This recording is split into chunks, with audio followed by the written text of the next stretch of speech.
네, 안녕하세요. 오늘은 8월 21일 월요일입니다. 자, 한 주 시작하는 월요일인데, 내비게이션 기억법 공부하면서 시작해 보도록 하겠습니다. 음, 자, 지난주에 배웠던 곳이 860번째 지역을 공부를 했는데, 860번째는 우리 지역으로 치자면 어디에 해당이 되죠? 고령 서천. 명 네, 서천. 네. 고령과 서천에 해당이 되죠. 그래서 여기 지금 고령, 서천이라는 이 지명이 이렇게 나와 있어요. 그래서 여기서 860번부터 시작해갖고 869번까지 공부를 했어요. 자, 여기서 육군들이 이게 물구나무 서게 해서 막 그 뛰어갔던 곳이 있어요. 어딜까요? 한산 모시관. 예, 한산 모시관이라고 하는 이 부분이었었죠. 자, 한산 모시관 조금 그림이 좀 작은 감이 있지만 여기 보면은 그 못이 짜는 그 길쌈을 하는 여인이 그런 모습을 형상화해서 이렇게 만든 그런 기념물이라고 할까? 이런 조형물이 있어요. 자, 여기가 바로 그래서 몇 번이라고요? 869번. 869번이에요. 자, 그러면 전 시간에 배웠던 것 중에서 이제 여쭤볼 거니까 이거 잠깐 그림을 비껴가지고 아니면 오늘 배울 때를 놓고서 먼저 거를 여쭤볼게요. 자, 그 아이들이, 유치원생들이 많이 찾아간 곳이 있어요. 지난주에 배웠던 곳에서 유치원 학생들이, 국립생태원. 네네, 일생 생태원에 가서 여러 가지, 국립생태원은 우리나라 그 지역의 그 지역에 분포하는 그런 그 생태 식물들 같은 거, 이런 것들을 이제 거기 식물뿐만 아니라 하여튼 그런 환경, 그런 부분들에 대해서 연구하고 학술적인 그런 것을 해놓은 부분이죠. 그래서 뭐 온대, 열대, 뭐, 한대 해가지고, 우리나라에서 보기 어려운 그런 부분들도 조성해서 하여튼 그런 부분에 대한 교육을 시켜주는 곳이에요. 그래서 거기서 그런 환경을 만들어서 하는 이유는 우리 지구를 좀 더 이렇게 잘 지켜나가자 하는 그런 의미로. 그래서 거기 국립생태원의 해시태그가 뭐예요? 슬로건이 있죠. 슬로건, 유치원. 또 하나의 지구다 하는 것을 얘기를 했었죠. 그래서 국립생태원이, 그래서 거기가 번호로는 몇 번이에요? 867번. 867번. 예, 867번이에요. 왜 867번이었을까요? 유치원. 유치원생들이 국립 예, 맞아요. 유치원 아이들이 거기 쪽에 많이 견학을 간 거예요. 네. 자, 지금 요즘에도 그 유치원 아이들 보면은 견학 학습이 참 많이 있어요. 체험 같은 거, 이렇게 실제 모두 심어보고, 이렇게 수학해보고 하는 그런 경험들을 많이 하거든요. 그래서 거기 유치원생들이 많이 찾아갔던 곳입니다. 자, 그래서, 음, 이제 국립생태원을 공부를 했습니다. 자, 그 다음에 유판이 벌어진 곳이 있었어요. 성리 갈대밭. 예, 신성리 갈대밭이었죠. 신성리 갈대밭은 그 갈대가 아주 막 굉장히 넓은 곳에 이렇게 펼쳐져 있는 곳이에요. 그래서 영화 촬영지로도 많이 사랑받는 그런 곳이죠. 그래서 공동경비구역이라고 하는 JSA, 우리 영화도 그곳에서 그 촬영을 했어요. 그래서 그 갈대가 약 6만여 평 달하는 그런 지역으로 이제 그런 장소로 많이 이용되는 곳이 바로 신성리 갈대밭이었어요. 그 서천에 서해안에 그런 음, 그 일몰 그런 환경과 바닷가와 이 갈대와 이런 것들이 어우러져서 환상적인 그런 모습을 보여준다고 해요. 그래서 그곳에서 이제 그런 그 영화 촬영진들이, 스태프진들이 조금 영화 촬영하고 난 다음에 이렇게 조금 휴식을 취하면서 거기서 육판을 벌인 거예요. 윷놀이를 했어요. 그래서 신성리 갈대밭은 번호로는 몇 번이라고요? 867번. 868번. 예, 868번이었었어요. 자, 그러면 서울에서는 68번이 어디였을까요? 패션 서울에서 아웃. 패션 패션 아웃렛. 아울렛 패션 타운이었어요. 아웃렛. 네, 패션 아울렛 타운. 그래서 금천, 가산, 여기 보면은 디지털 단지라고 해서 예전에 그 구로 구로공단 하면은 이제 공장들이 밀집돼 있고 거기 사원들이 굉장히 많거든요. 그래서 이제 그런 사람들이 이제 거기서 일을 하고 생활을 하는데 지금은 그 구로공단이 이제 뭐 이렇게 최신식, 현대식 그런 건물로 바뀌어서 거기 마치 그 새로운 그런 도시 같은 그런 모습이에요. 아마 그쪽에 좀 아는 분들이 있어갖고 거기를 방문해 보신 분들 알 거예요. 저는 거기 뭐 특별한 저기는 없고 제가 그 3D 프린터 뭐 이런 것들 좀 배우는 기회가 있어갖고 그쪽을 가본 적이 있거든요. 근데 진짜 음, 거의 그 다른 세상이라고 해야 되나? 막 그런 그 디지털 이런 것들이 잘 조성이 돼갖고 어마어마하게 큰 그런 모습을 그 봤는데 어쨌든 그런 그 공단지대 이런 것도 많으면서 그러니까 뭐 사무실, 오피스 이런 것도 많고 하면서 거기에 그런 그 옷 같은 거 이런 것을 파는 그런 매장도 엄청 커요. 그래서 패션 아울렛타운이라고 해서 굉장히 큰 매장들이 있는데 거기서 이제 그 고객들을 이렇게 모집하느라고 고객들을 유치하기 위해서 저기 뭐 유탄을 윷놀이를 하는 거죠. 그래서 이제 경품 추천도 하고 막 이러면서 우리가 어떤 그 대형 마트라든지 뭐 이런 것도 오픈할 때 보면은 그런 행사들을 많이 하잖아요. 뭐 차라든지 자동차라든지 뭐 이렇게 경품 내걸고 언제부터 언제까지 뭐 구입하면 뭐 한다 하는 그런 그 행사를 하듯이 여기 금천 그 아울렛 패션 타운에서도 그와 같은 행사들을 한 거예요. 그래서 거기에서 한바탕 그 유탄이 벌어진 거예요. 그래서 금천 패션 아울렛 타운이 바로 68번이었었어요. 서울에. 자, 그러면 서울에서 또 이것도 참 좀 기억하기가 그런데 65번은 어디였을까요? 소문이 6호까지 나가지고 6호에서 사람들이 왔어요. 평, 유물박물관, 네, 무슨 박물관? 육, 평강? 성서 유물, 현관 성서 성서박물, 유물. 응, 네, 성서박물관이에요. 네. 성서 유물. 그러니까 성경과 관계된, 기독교와 관계된 그런 유물들을 거기에 이제 해놨는데 아마 그 교회 안에 있을 거예요. 그래서 거기가 65번이었어요. 6호에서부터 이렇게 그 사람들이 찾아온다. 그처럼 서울에서 그랬던 것처럼 여기 충남에서는 어디에서 이렇게 6호에서 찾아왔을까요? 어디를? 장항 스카이워크, 네네, 장항 스카이워크. 6호에서 왜 찾아왔어요? 스카이워크가 뭐가 스카이워크 때문에 왔을까요? 여기, 기, 기, 응, 기벌포 해전 예, 전망대, 예, 맞아요. 그 기벌포 해전이라고 해갖고 당나라 군대를 여기서 그 신라가 격침을 했다. 그러니까 당나라하고 신라하고 그 나라를 갖다가 비교를 하자면 당나라는 엄청 크죠. 신라는 좀 작고 그런데 그 작은 우리 신라가 그 당을 격침한 그런 기록이 그런 뭐랄까 전설이라고 할까 그런 사연이 있는 곳이죠. 그래서 거기를 그런 기념비적인 그런 장소로 이제 정해진 거죠. 그래서 그 용감함이 어디까지 알려진 거냐면 유고슬라비아까지 알려져서 그곳에 이제 관광을 온 거예요. 유고 사람들이. 그래서 와서 보니까 스카이워크도 너무 잘 되어 있는 것을 볼 수 있었던 거죠. 자, 그래서 거기 장항 스카이워크와 기볼포 해전 전망대가 몇 번이라고요? 865번. 예, 865번이에요. 예, 그래서 지난 주에 배웠던 부분 중에서 일부를 지금 잠깐 훑어봤습니다. 또 공부하면서 이제 또 훑어보도록 하겠습니다. 자, 그러면 이제 이번 주에는 우리가 살고 있는 대전 지역이에요. 우리가 사는 지역이니까 좀 더 자신 있게 공부할 수 있을 것 같아요. 예, 그래서 870번도 역시 10개의 그런 주요한 여러 가지 역사와 문화적 가치를 지닌 그런 장소들을 우리가 공부해 나가려고 합니다. 그래서 870분 처음 시작이 870이에요. 어디서부터 시작을 하냐면 여기 계족산성 황토길이에요. 자, 계족산 다 가보셨어요? 네, 네. 예, 계족산의 모양은 어떤 모양이라고 그래요?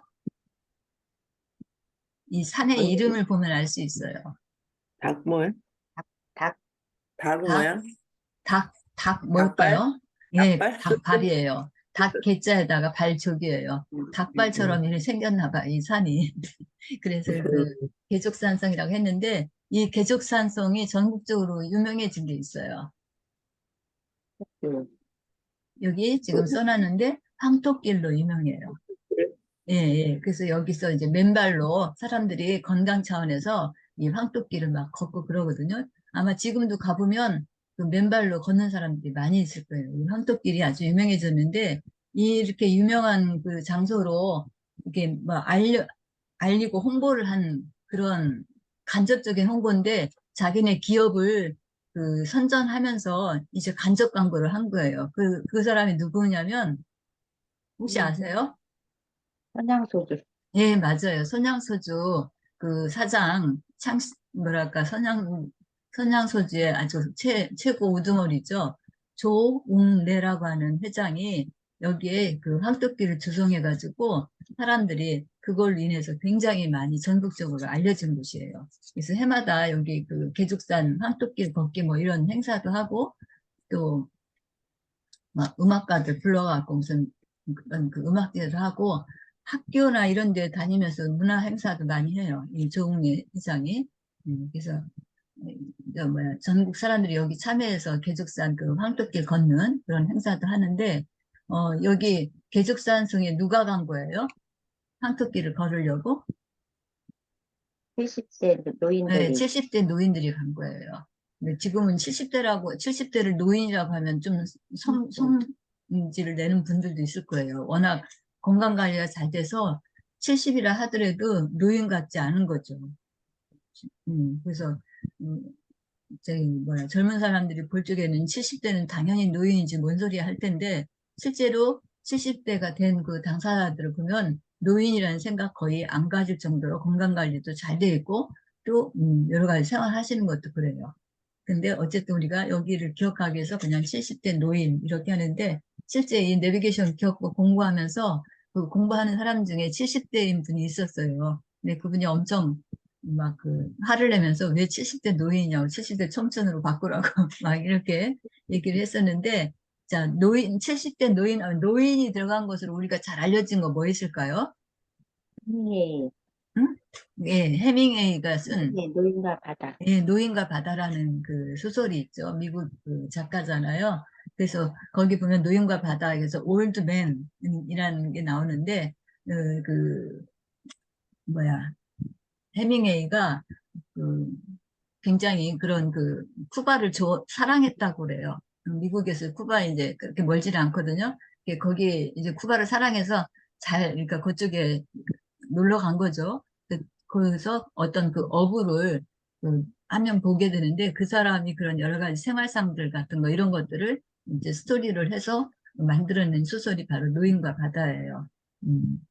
그래서 이제 플리처 상까지 수상하게 되는 그런 스토리를 갖고 있는 곳이에요. 그래서 70대 하면 우리가 70대 노인해서 노인 하면은 바로 또 해시태그로 그 해밍웨이 노인과 바다도 같이 연상할 수가 있어요. 그래서 우리가 이게 내비게이션 기억법 공부하면서 딸랑 번호하고 장소만 기억하는 게 아니라 그것과 연관된 여러 가지 이야기들을 이렇게 같이 듣고 같이 공부하면서 자기 것으로 만들면 또 다른 그 교양의 폭이 넓어지는 거죠. 그래서 많이 알면은 이제 그런 부분들도 확장시켜 나갈 수가 있어요. 그래서 이 계족산성에 누가 왔다고요? 노인들이 70대 노인들이 예, 많죠. 반드시 70대 청춘이든 노인이든 70대를 하나에 들어가야 되겠죠? 자, 그러면 서울에서는 70번이 어디였을까요? 영등포요. 예, 서울에서 70번 대는 어디예요? 무슨 구예요? 공동포구. 영등포구예요. 영등포. 그래서 70에서부터 79번. 그러니까 이거 공부하면서 서울의 그 영등포구는 대전과 자매교련 맺었다고 생각하세요. 그렇게 하고 같이 공부를 해주세요. 그래서 우리 계족산성과 자매교련 맺은 곳이 어디예요? 공동포. 영등포요. 영등포 여기에요. 어, 영등포예요.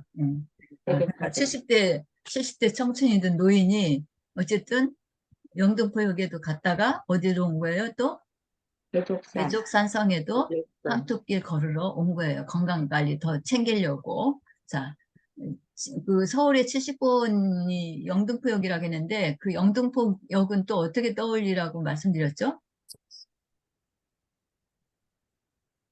영등포역에 가면 큰 건물이 있어요. 롯데백화점? 예, 맞아요. 롯데백화점에 있어요.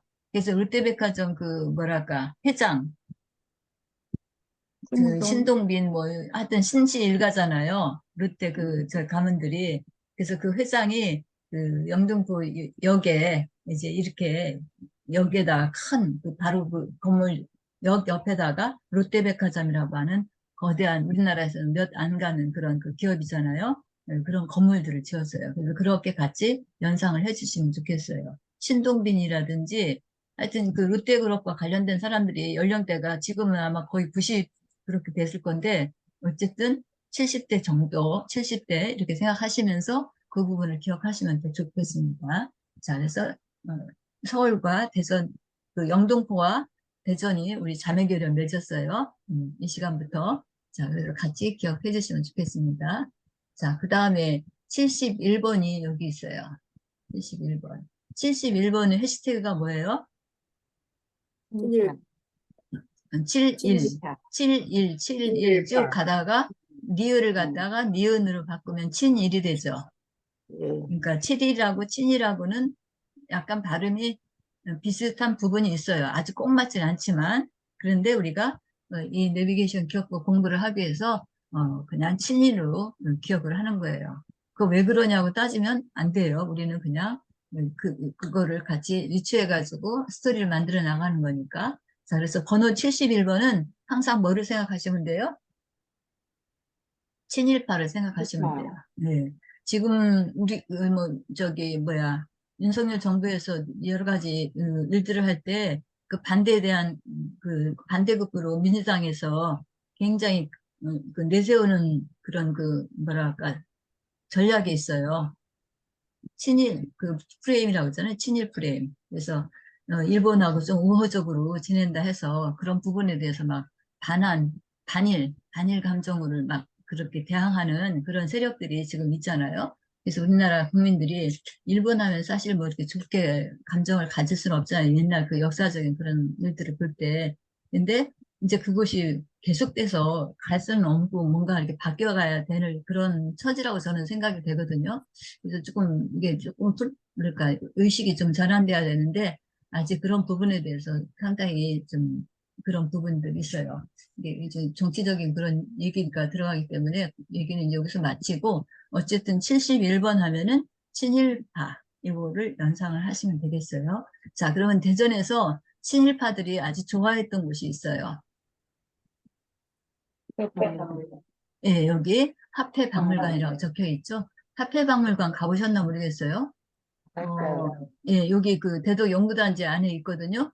제가 이 화폐박물관 옆에 그 대전교육정보원이라는 곳이 있어요. 여기 울타리 하나로 있거든요. 그래서 여기 가가지고 여기 화폐박물관 앞에 이제 카페 같은 것도 있고 그래서 가끔 점심시간에 이렇게 들르기도 하는데 바로 그 옆에 있는 건물이에요. 그래서 여기 가면 이제 우리나라 여러 가지 그 화폐에 이렇게 이루어진 역사 같은 것을 여기 볼 수가 있어요. 그러니까 조폐공사가 이제 만들어서 해놓은 그 박물관이에요. 그 박물관이기 때문에 월요일은 쉬고 이제 다른 날은 이렇게 개방해서 무료예요. 그래서 볼 수가 있어요. 그래서 이 화폐박물관 건물을 보면 여기 보면 이렇게 이런 화폐 모양의 그런 그림이 있죠. 자, 자, 친일파들은 뭐를 좋아한다? 화폐박물관. 돈을 좋아한다. 좋아한다. 돈을 좋아해요.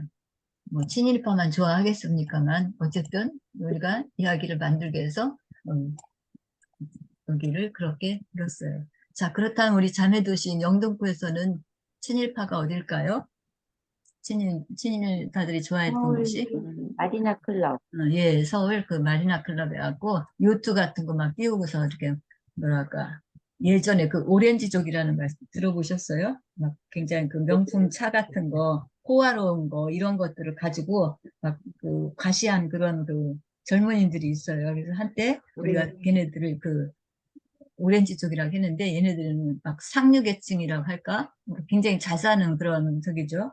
그래서 그 마약 같은 것도 많이 하고 그런 호화로운 생활들을 해요. 그래서 막 요트 타고 한강변에 요트 띄워놓고 막 그런 것들을 많이 하는데 바로 그 지역이 바로 여기 71번이에요. 그래서 서울 그 마리나 클럽과 요트장이 있는 곳이에요. 대전에서는 어디라고요? 대전에서는 아주 화폐박물관. 노골적으로 좋아하는 화폐 박물관이에요. 예. 그러니까 황금 만능주의죠. 그 서울 마리나 클럽도 그렇고 요트도 그렇고 전부 돈이면 최고다 하는 그런 사상이라고 볼 수 있는데 서울에서는 이제 그런 한강변에 그런 요트장이라든지 이런 것을 뜻한다면 대전에서는 진짜 극바로 드러나는 화폐 박물관이에요. 여기 가서 견학하면 쭉 한번 둘러보고 난 다음에 마지막에 기념 촬영하는데 그 1억인가 그 만원권을 이렇게 쌓아가지고 이렇게 모형으로 만들어 놓은 게 있어요. 그거 놓고 이렇게 기념 촬영하거든요. 그러니까 10,000원짜리들을 막 이렇게 쭉 해가지고 그런 좀 뭐랄까 그거 보고 뭐라고 해야 되나 하여튼 그런 퍼포먼스를 좀 해요. 여기 가서 견학하면은. 자, 그런 곳이 바로 화폐박물관이에요. 그 다음에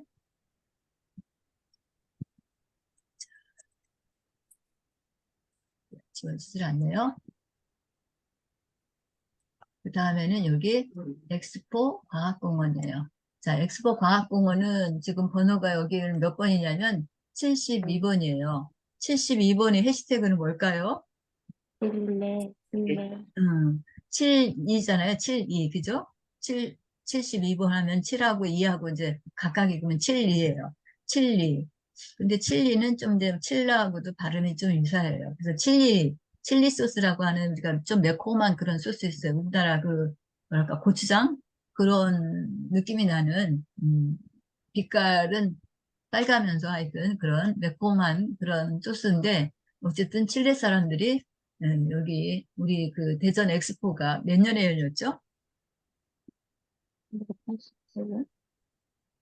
1993년에 열렸어요. 그래서 부산 엑스포 그런 얘기를 하잖아요. 그래서 93년 엑스포가 열렸으니까 지금 몇 년 됐어요? 벌써? 금년이 2023년이니까 30년 됐네요. 벌써 그렇게 됐죠. 예, 그렇죠. 얼마 안 된 것 같은데 시간이 30년이나 지났어요.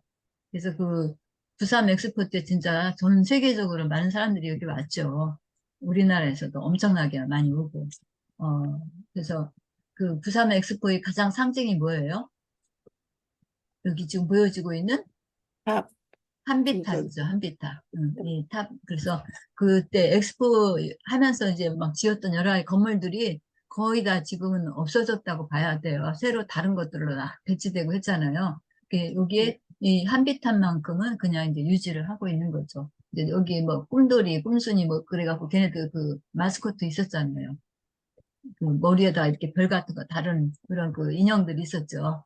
지금도 어디 가면은 그런 그림들이 좀 대전에서는 좀 볼 수가 있어요. 그래서 대전에서 엑스포가 열렸던 것은 굉장한 그런 획기적인 사건이에요. 그 일로 인해서 대전도 이게 스타덤이 된 거예요. 국제적인 도시까지 뭐 하여튼 그런 걸로 인해서 대전이 굉장히 발전을 하게 된 계기예요. 물론 그 이전에 박정희 대통령 시절에 이제 저기 뭐야 대덕연구단지라고 하는 그런 것을 만들어서 우리 여러 가지 그 근간을, 과학 기초 근간을 여기에서부터 이루었던 것이 바로 그 대덕연구단지인데 그 연구단지를 조성한 거 이후 그 다음에 가장 그 획기적인 사건이 여기 엑스포 열은 거예요. 부산 엑스포. 그걸로 인해서 엄청나게 발전이 했고 그 이후 거기를 중심으로 계속 발전되고 있잖아요. 지금 거기에는 건물을 큰 거 뭐 들어섰죠? 대전 무슨 과학단지 같은 거 들으신 거. 예, 그렇죠. 그런 게 있고 또 우리 그냥 뭐 많은 사람들이 잘 알고 있는 뭐 몰랐던 시간. 신세계 백화점. 예, 물론 무역 전시관도 있는데 신세계 백화점이 거기에 들어섰잖아요. 그래서 엑스포 과학공원으로 이제 한참 이제 바꿔가지고 이렇게 하다가 그 신세계에서 이제 거기 부지를 인수하고 어마어마하게 큰 또 건물을 짓고 해서 지금 어떻게 보면 거기도 그 랜드마크가 된 거예요. 신세계 그 백화점이. 자, 그곳이 바로 여기 그 엑스포 과학공원인데 엑스포 과학공원에 누가 온 거예요? 어느 나라에서? 실내 사람. 칠레 사람들. 사람들이 이 엑스포 과학공원, 부산 엑스포 열릴 때 칠레에서부터 온 거예요. 그래서 여기 이제 과학공원을 쭉 둘러보고 점심 식사를 했는데, 점심 식사에 뭐 어떤 스테이크나 뭐 이런 것들 나왔겠죠? 거기에 어떤 소스가 뿌려졌어요? 칠리 소스. 칠리 소스가 뿌려졌어요. 그래서 엑스포 과학공원은 몇 번이다? 872번. 예, 872번이에요. 서울의 72번은 어딜까요? 우리 영등포 자매도신. 그래서는 국회의사당, 예, 예. 국회의사. 역시 칠레 사람들이 어디를 간 거예요? 국회의사. 국회의사당 견학 간 거예요. 우리나라 의회 시설이 잘 돼 있다 하는 얘기를 듣고 국회의사당을 방문을 한 거예요. 칠레에서 온 사람들이. 그러니까 칠레 국회의원들이라든지 뭐 이런 사람들이겠죠. 그래서 거기 국회의사당에 이제 와서 여러 가지 견학하고 점심 식사를 역시 우리나라 국회의원들과 칠레 국회의원들과 같이 점심을 먹었는데 그때 점심 식사에 나온 메뉴가 뭐라고요? 칠리 소스. 칠리 소스가 곁들여진 뭐 블라블라한 요리들을 이제 먹었던 거예요. 예, 우리 자매도신 그 영등포구에 있는 것까지 같이 봤습니다. 자, 그래서 72번을 했고요. 그 다음에 73번은 여기 있네요. 자, 73번의 해시태그는 뭘까요? 벤치. 벤치 칠수. 예, 벤치 73이라는 그 숫자가 연관돼서 여러 가지 뭐를 만들어내려고 이 내비게이션 기억법 그 창시한 그 신동원 대표라는 분이 아무리 궁리를 해도 73을 뭐를 연상을 못 줬던 것 같아요. 그래서 고민하다가 보니까 그 브랜드가 있었어요. 벤츠 73이라고 하는 그 차죠. 음, 그, 독일에서 만든 그런 차일 거예요. 벤츠 73. 그래서 굉장히 그 승용차인데 좀 작으면서 얘가 문이 아마 3개인가 아마 그럴걸요. 근데 그, 그 차인데 그 당시 이 차를 개인 그 승용차를 만들면서 이 이상의 차는 없다. 정말 차 중에서는 가장 최고의 차다라는 뜻으로 궁극의 차라고 했어요. 궁극. 우리가 어떤 것에 목적지에 갈 때 제일 끝 지점에 이르는 것이 궁극인데 궁극의 차다 해갖고 벤츠 73이라는 것을 그 벤츠라는 회사에서 이렇게 슬로건을 낸 그 차가 있어요. 그게 이제 벤츠 73인데, 이 벤츠 73을 타고 대전에 어디로 온 거예요? 원자력 예, 연구원. 예, 한국 원자력 연구원, 대덕 연구단지 내에 있는 원자력 연구원에 벤츠 73 타고 온 거예요. 처음에 이거 내비게이션 그 기억부 공부할 때 그 공부한 사람 중에 그 남자분이 있었어요. 조금 이렇게 경제적으로 부유하다고 할까? 그런 분이 서울 사시는 분이 있었는데 이거 우리 설명하면서 그분을 그냥 여기에 벤츠 73 타고 갔다 이렇게 하면서 그 스토리를 만들어서 기억했던 사항이 있었는데 그분은 지금은 공부를 안 하지만 어쨌든 그 당시에는 그렇게 얘기를 해서 그냥 지금도 그냥 제 머릿속에 남아 있어요. 벤츠 73 타고 여기에 그 방문을 한 거예요. 그곳이 바로 어디냐면 원자력 연구원이다 그런 얘기예요. 원자력 연구원, 대덕 연구단지 내. 그러면 우리 자매도시 영등포구에서는 어딜까요? KBS 방송국, KBS 방송국에 방송국, 예, 바로 벤츠 73 타고 뭐 방송국에 뭐 출연할 일이 있었나 봐요. 그래서 거기에 벤츠 73 타고 간 거예요. 자, 그래서 오늘은 어, 여기 지금 시간으로는 조금 있는데 시계상으로는 지금 7시를 가리키고 있어요. 자, 그래서 오늘 870번대 이렇게 몇 군데 공부를 해봤습니다. 자, 우리 870번대가 대전 지역인데 대전과 자매결을 맺고 있는 데가 서울이 어디라고요? 영등포역, 영등포구예요. 영등포구와 관련된 것들을 우리가 같이 이렇게 기억해 주시면 더 좋을 것 같습니다. 자, 그래서 오늘 공부한 지역들 이렇게 다시 좀 기억해 보시고 또 수요일 날 뵙도록 하겠습니다. 자, 수고 많으셨습니다.